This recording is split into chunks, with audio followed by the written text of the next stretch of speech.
All right, so unfortunately, we had a missed Zoom call from a client with the initials EB. And there's I was saying that is because hopefully you see this video and you could still get something out of it. So let's quickly go over some history, some pain with the goals, and some extra notes. So first off, you are 50 years old and you are a personal trainer. What that immediately tells me is you're probably going to be in shape with some muscles that are a little tighter or maybe even more in tone than the rest of the population here. And your pain is going to be in your scalenes, neck, shoulders, going down the arm, typical TOS. This has been going on for about 25 years with a recent flare up about 3 weeks ago. And my first question to you is, what happened 3 weeks ago? Right before that, what did you do physically or even stressed, mentally can create a lot of kind of problems that will that will piss off TOS basically. You get pain when you're sleeping, you're being awake, and you're breathing.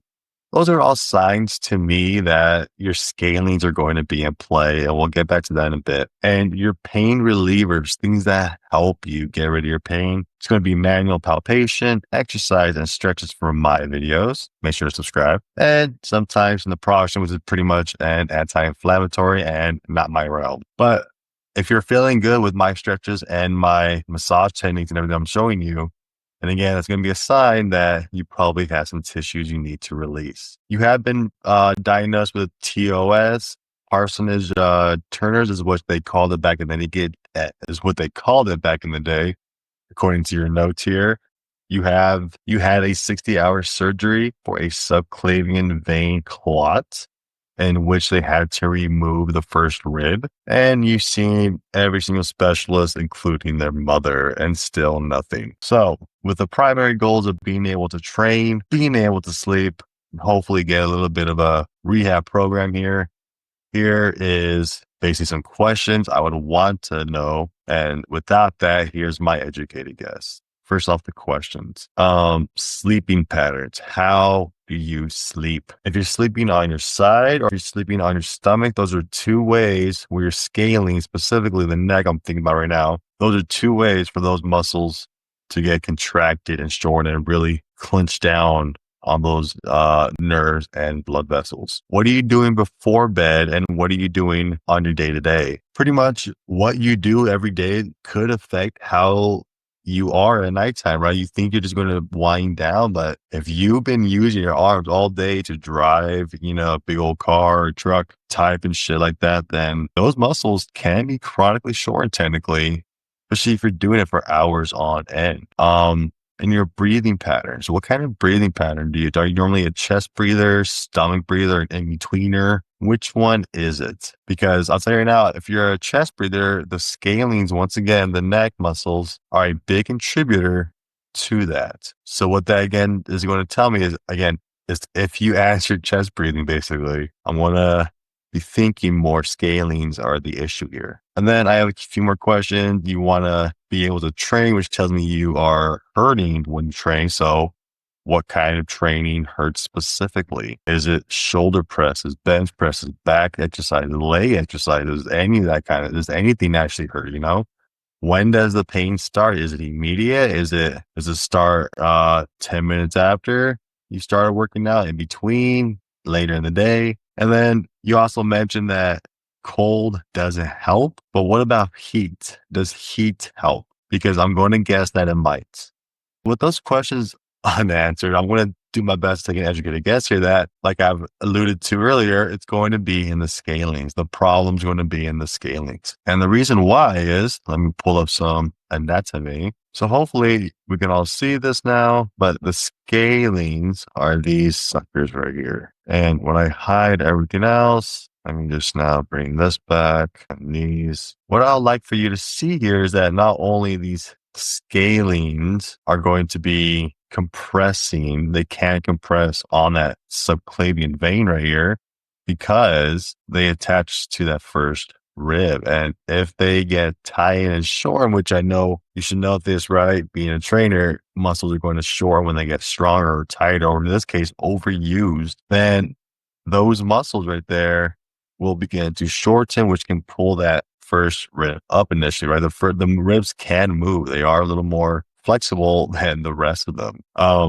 With that said, though, I think I mentioned being stressed out mentally and just physically, all that kind of stuff. When you chest breathe and all that, the muscles are also going to be contracted. Even when you're stressed out and all that, you're kind of in a hunched over, stressed out position, basically, which contracts everything in the front. Just think about when you're scared or when you're pissed off and all. You're not, oh, I'm upset. Oh my gosh, poor me. No, you're curled up. You're protected. Everything in the front of the body is squeezed. And this is the same situation when you're mentally stressed. It's going to happen to especially the anterior scaling here, the front scaling muscle, where you're just kind of shortening it and contracting it, leading to some kind of compression. And this is what I'm thinking is happening, especially with you at this moment. Now, again, this is all based on not having an answer. So my second guess, pec minor, probably. Bringing back the muscles, we have the pec minor, which is close to the subclavian vein, but not near it. But I do believe if it's close enough, and being a bodybuilder and all that, I'm going to give you a little stereotype and assume it's a little more chest, a little more shoulders, and less stretching, less mobility work. And because of that, I'm going to assume this pec minor here is going to be short and tight to the point it could have compressed on your veins and your nerves, resulting in that pain. You may also just have trigger points in the pec major, in the lat, which resonate up and down, or you have fascia restrictions all over the place, which is also very common because most people don't get massaged in the neck, especially a good deep massage. I know it's counterintuitive to think about deep tissue in here, but the only deep tissue you're kind of getting, you're only getting 1-2 layers in here. When you think deep tissue, you're thinking about getting as deep as you can.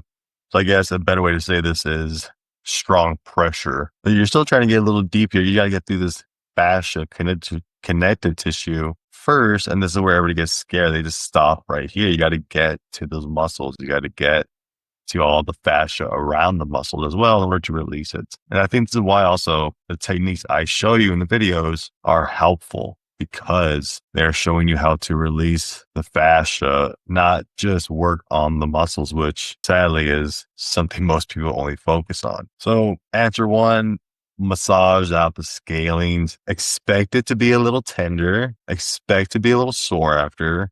Okay.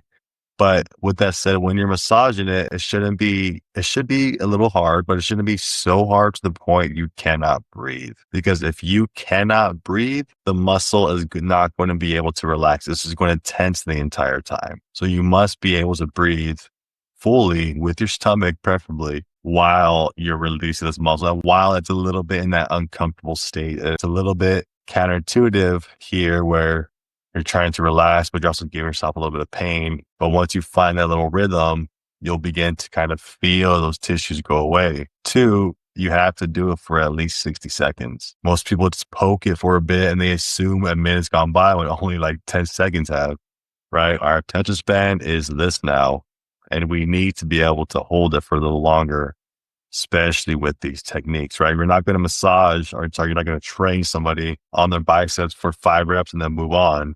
That's the equivalent of holding this for 10 to 20 seconds and expecting results.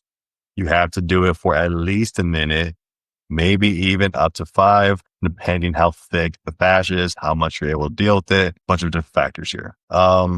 Make sure it's a little uncomfortable, but you can still breathe at least 60 seconds and maybe hopefully up to about 3 minutes, we'll say, just for now. Start on the scaling, see how you feel the next day. If not, try the pec minor, see how you feel the next day. And with that said, let me know in the emails if you can, how it goes. Hopefully you see this and hopefully you get some help. Take it easy.